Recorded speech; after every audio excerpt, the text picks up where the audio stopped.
Je veux chanter comme Jésus, lui mon sauveur. Je veux chanter comme Jésus toute ma vie. Je voudrais chanter comme Jésus, lui mon modèle. Je veux chanter comme Jésus toute ma vie. Yeah.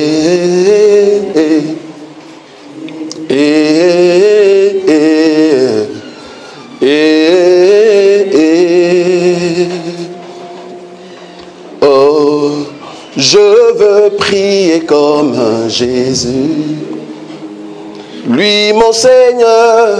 Je veux prier comme Jésus toute ma vie. Je voudrais prier comme Jésus, lui mon sauveur. Je veux prier comme Jésus toute ma... Quand il marche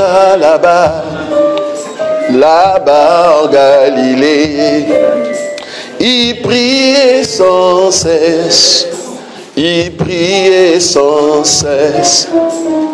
Lui qui était la parole faite chair, à combien plus forte raison moi, un homme est né dans le péché. Je voudrais prier comme Jésus. Je veux prier comme Jésus toute ma vie. Je voudrais prier comme Jésus, lui mon Seigneur. Je veux prier comme Jésus toute ma... Quand il marche là-bas en Galilée, il priait sans cesse, il priait sans cesse. Lui qui était la parole faite chair, à combien plus forte raison moi, un homme est né dans le péché. Je voudrais prier comme Jésus. Je veux prier comme Jésus toute ma vie. Je voudrais prier comme Jésus, lui mon modèle. Je voudrais prier comme Jésus. Quand il marche là-bas en Galilée, il priait sans cesse, il priait sans cesse. Il est allé jusqu'à laver les pieds de ses disciples. À combien plus forte raison moi, un homme est né dans le péché. Je voudrais m'humilier comme lui mon sauveur. Je veux m'humilier comme Jésus toute... Oh, je voudrais m'humilier comme... Nous sommes debout, nous sommes debout.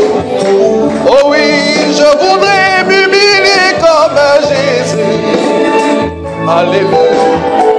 Oh, il est vivant, Jésus. Il est vivant. Il est vivant, Jésus. Il est vivant. L'agneau de Dieu, Jésus. L'agneau de Dieu, Jésus. Comment ne pas l'adorer? Ozali Zambé, Ozali Zambé, Alléluia, Alléluia. Comment ne pas l'adorer? Alléluia, Ozali Zambé, Ozali Zambé, Alléluia, Alléluia. Comment ne pas l'adorer? Alléluia, Alléluia, Amen. Alléluia, Alléluia, Alléluia, Hosanna. Alléluia, Hosanna. Alléluia, Hosanna. Alléluia, Hosanna. Oh, Alléluia. Oh oui, Alléluia. Yesu yote malamu. Kolo nanga. Zambe yote bulingo nanga. Mwinda oyo engengi sanga. Tango nyoso yonde bulingo. Kolo yo. Zambe longa nangai yawe. Biso to yembeli yo yawe. Oete yonde okokana nyoso ye. Zambe kolo nanga. Umamana yo yawe. Yawe kolo yo. Zambe yawe kokana nyoso kolo yo. Biso to tomboli kiti na yo. Monisa kuya na yo yawe. Tutatola ke yonde zambe oyo. Akangora bomoi na biso yawe o. Yawe oyo. Kolo mama na yo. Tu es Dieu. Les dieux élevés en grandeur, c'est toi. Celui qui connaît le cœur de l'homme et qui révèle ce qui est caché, afin de donner la lumière et de montrer un nouveau chemin. Permets que maintenant tu puisses briller encore dans nos cœurs pour la seule gloire de ton nom. En ton nom Jésus-Christ que nous avons ainsi prié. Amen. Amen. Nous acclamons le Seigneur, nous pouvons nous asseoir. Shalom, shalom à tout le monde. Que le Dieu de gloire vous bénisse. Une grâce nouvelle pour celui qui nous a aimés avant la fondation du monde. Amen. Nous allons prendre nos Bibles rapidement. Nous courons derrière les temps.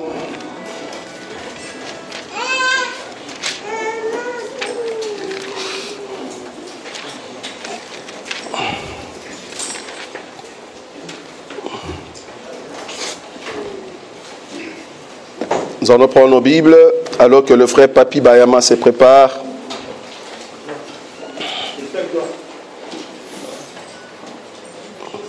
Pour la lecture?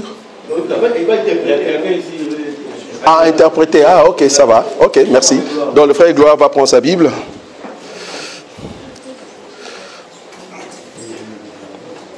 Ok, nous allons prendre nos Bibles. Nous sommes dans le livre de Exode. Exode, chapitre...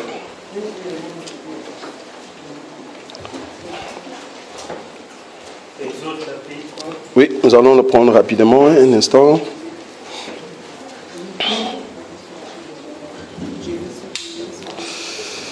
Exode, attendez, nous allons le faire sortir rapidement. D'abord, tu prends Exode chapitre 13. Exode 13. Exode chapitre 13.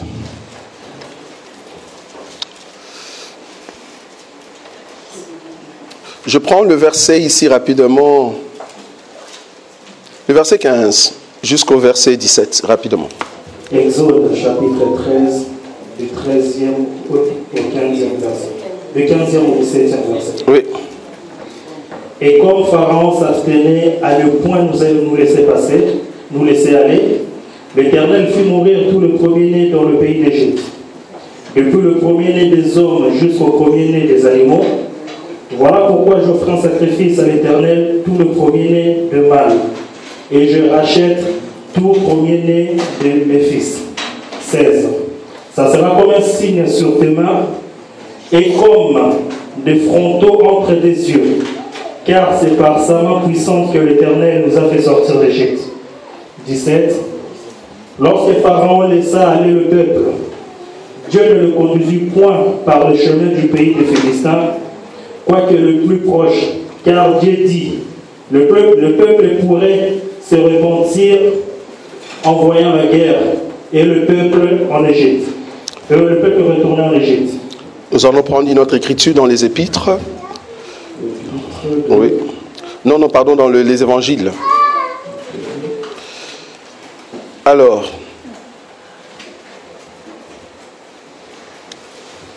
je prends le livre de Jean. Jean chapitre 1er. Tu peux commencer à partir du premier verset. Au commencement était la parole était avec Dieu, la parole était Dieu. Elle était au commencement avec Dieu. Toutes choses ont été faites par elle, et rien de ce qui a été fait sans elle. En elle, il y avait la vie était la lumière des hommes. La lumière, lui, dans les ténèbres, et les ténèbres ne l'ont point reçue. Il y eut un homme envoyé de Dieu, son nom était Jean. 17. Il vint pour servir de témoin, pour rendre témoignage à la lumière, afin que tous crurent par lui. Il n'était pas la lumière, mais il parut pour rendre témoignage à la lumière. 9. Oui. Cette lumière était la véritable lumière qui, en venant dans le monde, éclaire tout homme. Jean chapitre 6, le verset 64. Jean 6.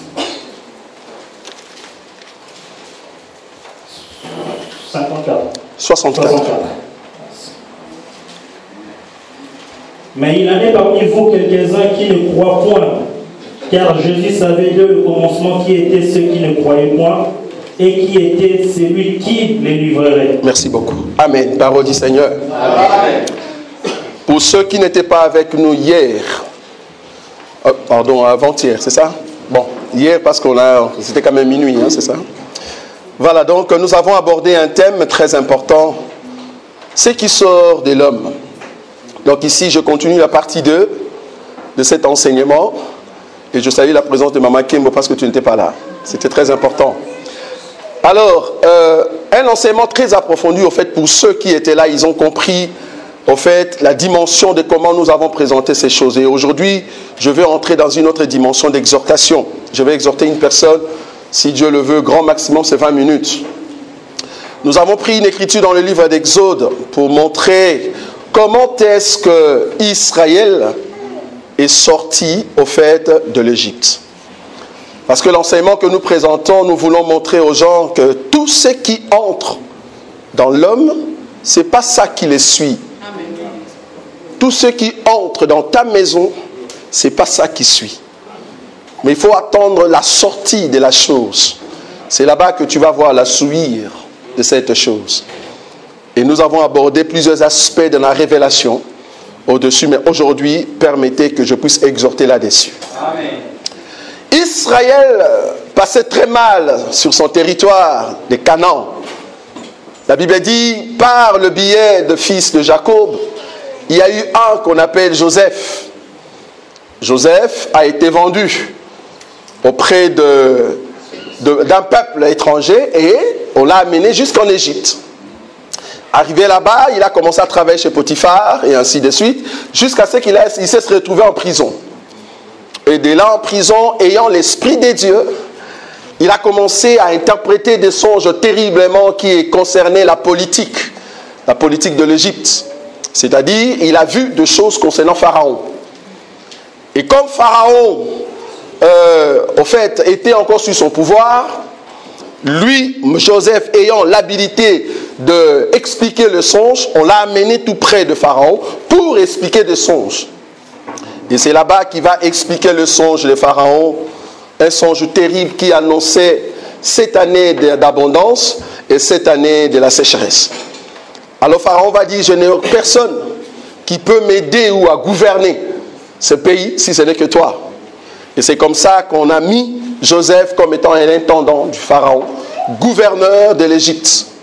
C'est par ces billets-là, bon, je vous épargne de beaucoup d'explications parce que je veux vous focaliser sur le sujet d'aujourd'hui. C'est par ces billets que tous les fils de Jacob et même Jacob lui-même sont venus. Ils sont entrés avec beaucoup de gloire parce que Joseph est devenu gouverneur. Même les Égyptiens étaient très contents. Lui qui venait d'ailleurs, qui entre en Égypte, mais il ne suit pas l'Égypte parce qu'il vient d'entrer. Ceux qui entrent ne suivent pas. En contraire, ça amène la joie. Joseph a amené la joie dans la maison de Pharaon. Jacob a amené la joie, c'était très bien. Et je me redis que Jacob, avec ses enfants, c'était de bonnes personnes. C'est-à-dire Israël, une bonne personne qui est entrée dans la vie des Égyptiens, qui est venue avec des pensées positives pour amener l'Égypte à un niveau très élevé. Amen. La bénédiction est entrée en Égypte parce qu'il y a eu un monsieur qui s'appelle Jacob avec ses enfants. Ils sont entrés dans la vie des Égyptiens. Amen. Je me redis dire, il y a des hommes qui vont entrer dans ta vie, ils vont t'amener des bénédictions. Amen. Ils vont t'amener des choses terribles. Et tu vas dire, gloire à Dieu parce que j'ai rencontré ces hommes. Il y a des hommes comme ça. Et si tu loupes cette personne-là dans ta vie, c'est fini, tu vas regretter toute ta vie. Il y a des hommes que tu as rencontrés dans ta vie, jusqu'aujourd'hui tu commences à regretter. Et il y a des femmes que tu as rencontrées, en tout cas celle que tu as maintenant, n'est pas comparable à celle-là. Parce que c'était une bonne personne, bien-aimée. C'était Israël qui était venu te visiter, toi qui es égyptien. Ce sont des bonnes personnes. Ce sont des personnes qui sont venues avec des bonnes idées.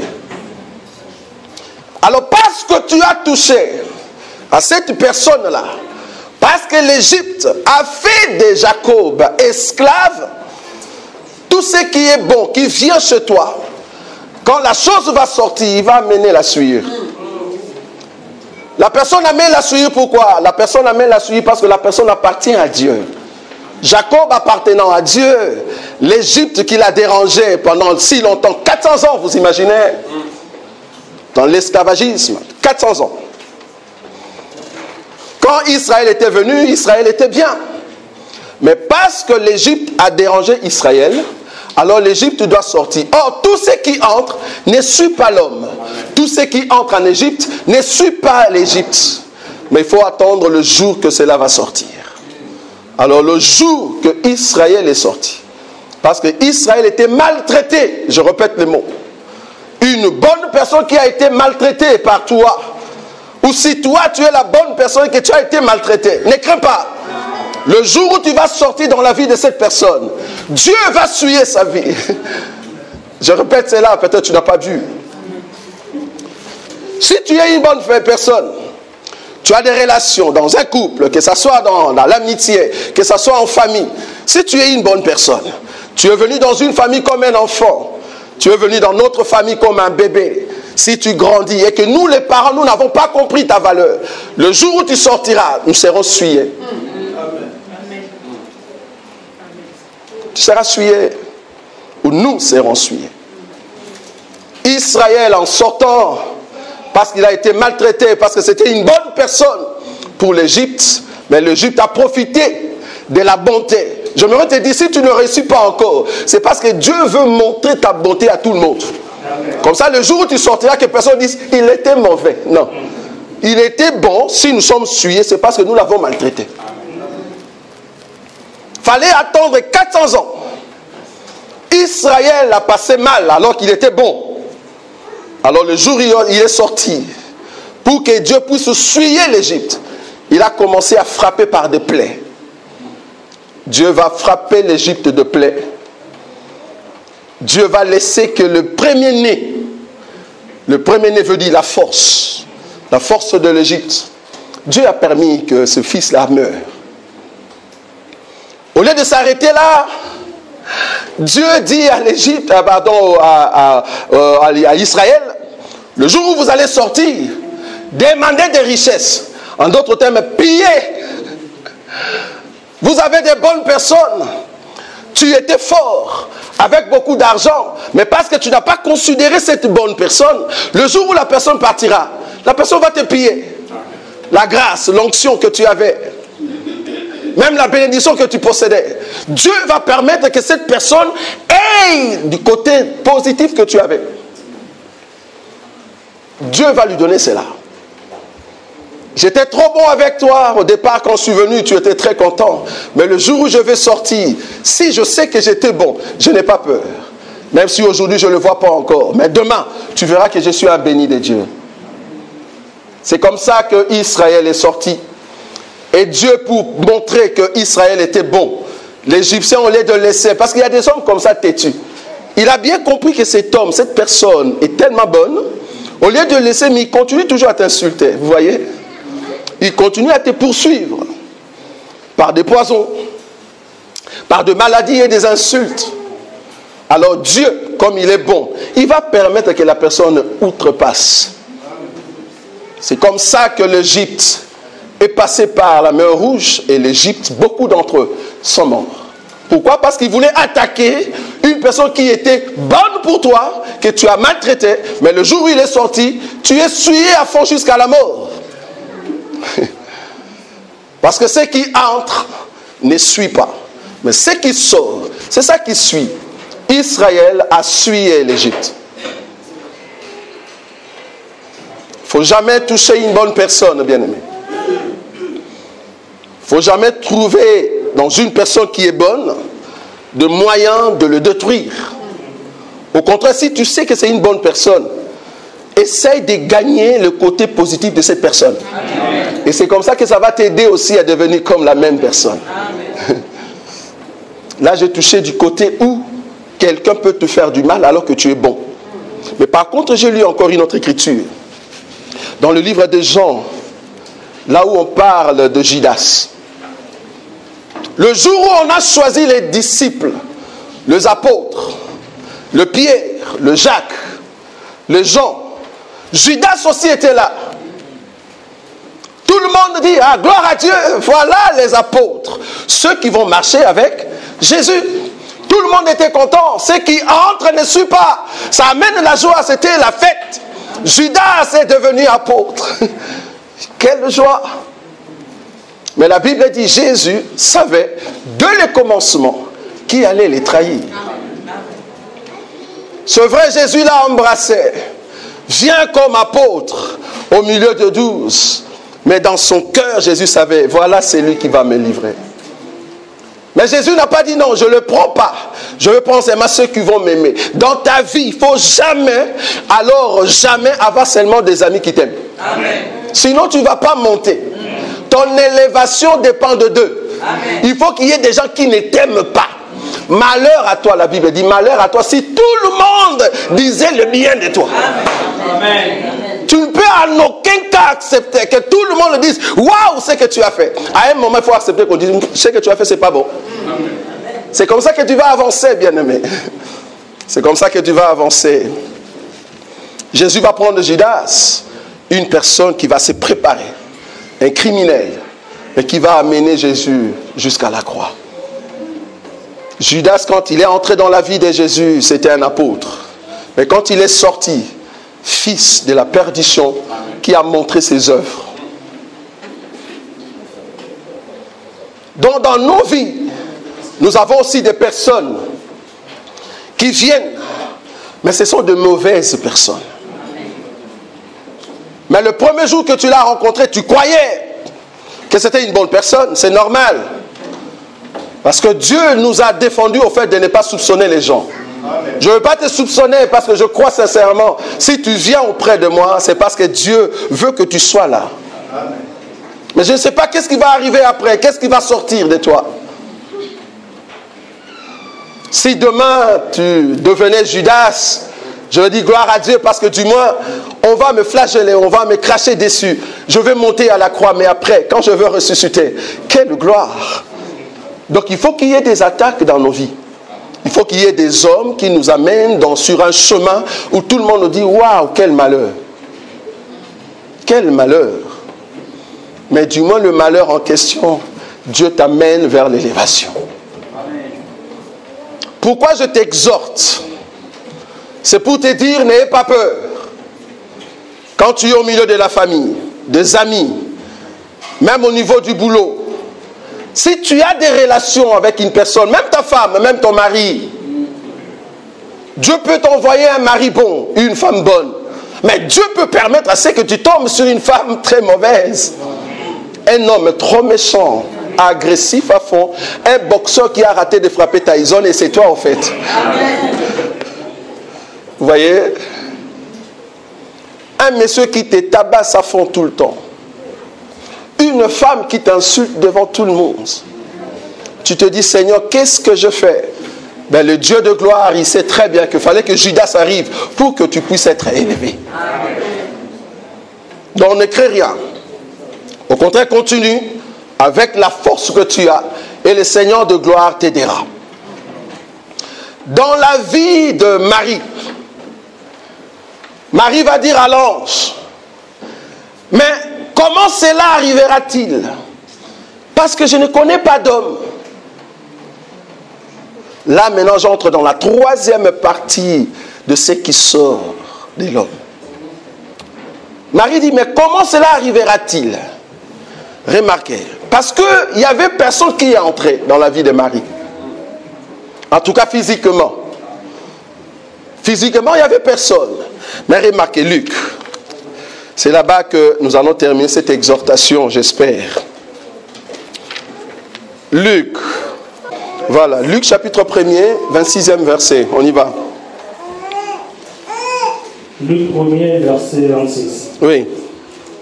Au 6e mois, l'ange Gabriel fut envoyé par Dieu dans une ville de Galilée appelée Nazareth. Auprès d'une vierge fiancée à un homme de la maison de David, nommé Joseph. Le nom de la vierge était Marie. Là, l'ange entra chez elle et dit, je te salue, toi à qui une grâce a été faite, le Seigneur est avec toi. Troublée par cette parole, Marie se demandait ce que pouvait signifier une telle salutation. L'ange lui dit, ne crains point, Marie, car tu as trouvé grâce devant Dieu. Et voici, tu deviendras enceinte et tu enfanteras un fils, et tu lui donneras le nom de Jésus. Il sera grand et appelé fils du Très-Haut, et le Seigneur Dieu lui donnera le trône de David, son père. 33. Il régnera sur la maison de Jacob éternellement, et son règne n'aura point de fin. 34. Oui. Marie dit à l'ange, comment cela se fera-t-il, puisque je ne connais point d'homme? L'ange lui répondit, le Saint-Esprit viendra sur toi, et la puissance du Très-Haut te couvrira de son ombre. C'est pourquoi le saint enfant qui naîtra de toi sera appelé le Fils de Dieu. 36. Voici Élisabeth, ta parenté, a conçu elle aussi un fils en sa vieillesse. Et celle qui était appelée stérile est dans son 6e mois. Car rien n'est impossible à Dieu. Marie dit, je suis la servante du Seigneur, qu'il me soit fait selon ta parole. Et l'ange la quitta. Voilà, on va prendre maintenant Luc chapitre 2. Donc Luc toujours, pardon. Luc chapitre 2. Luc 2. Le verset 25. 25e verset. Et voici, il y avait à Jérusalem un homme appelé Siméon. Cet homme était juste et pieux. Il attendait la consolation d'Israël et l'Esprit Saint était sur lui. 26. Il avait été divinement averti par le Saint-Esprit qu'il ne mourrait point avant d'avoir vu le sang, le Christ du Seigneur. Il vint au temple poussé par l'Esprit et comme les parents emportaient le petit enfant, Jésus, pour accomplir à son égard ce qui ordonnait la loi, il le reçut dans ses bras, bénit Dieu et dit, maintenant, Seigneur, laisse ton serviteur s'en aller en paix, selon ta parole. Continue. Car mes yeux ont vu ton salut, salut que tu as préparé devant tous les peuples, lumière pour éclairer les nations et gloire d'Israël, ton peuple. Oui, continue. 33. Son père et sa mère étaient dans l'admiration des choses qu'on disait de lui. Voilà. Siméon les bénit et dit à Marie, voilà, écoutez. sa mère, voici cet enfant est destiné à amener la chute et le révèlement de plusieurs en Israël, Oui. et à devenir un signe qui provoquera la... Le verset suivant. 35. Et à toi-même, Voilà, écoutez. une épée te transpercera l'âme, afin que les pensées de beaucoup de cœurs soient dévoilées. Merci beaucoup. Parole du Seigneur. Amen. Marie ne savait pas que Dieu, dans son plan, il avait déjà prédit avant que voici la Vierge deviendra enceinte et enfantera un fils. Au temps de Marie, il y avait plusieurs vierges. Mais Dieu a choisi que ce soit Marie qui devait porter cet enfant. Mais Marie ne connaissait pas d'homme. Alors il fallait que quelque chose entre dans la vie de Marie qui ne va pas l'essuyer. Parce que ce qui entre, ce n'est pas ça qui suit. Alors l'ange va dire à Marie, le Saint-Esprit te couvrira. C'est pour cela le Saint-Enfant qui sortira de toi sera appelé Fils du Très-Haut. C'était la parole qui se fait chair dans le ventre de Marie. La parole est entrée dans le ventre de Marie pour concevoir un enfant. Ce qui était entré, cela n'a pas suivi Marie. Fallait que cette parole reste dans le ventre de Marie pendant 9 mois. Pendant quelque temps dans le ventre. Mais quand cette parole va sortir, Siméon a dit, cet enfant-là qui va sortir, que tu as entre tes mains, va ramener la chute de beaucoup. Et toi-même, Marie, une épée va te transpercer à cause de cet enfant. La suie qui dérange. Si j'étais Marie, j'ai dit, mais pourquoi alors vous vouliez que cet enfant soit dans mon ventre? Il y a des hommes dans ta vie, tu te dis, mais pourquoi je l'ai accepté? Pourquoi cette personne est venue dans ma vie?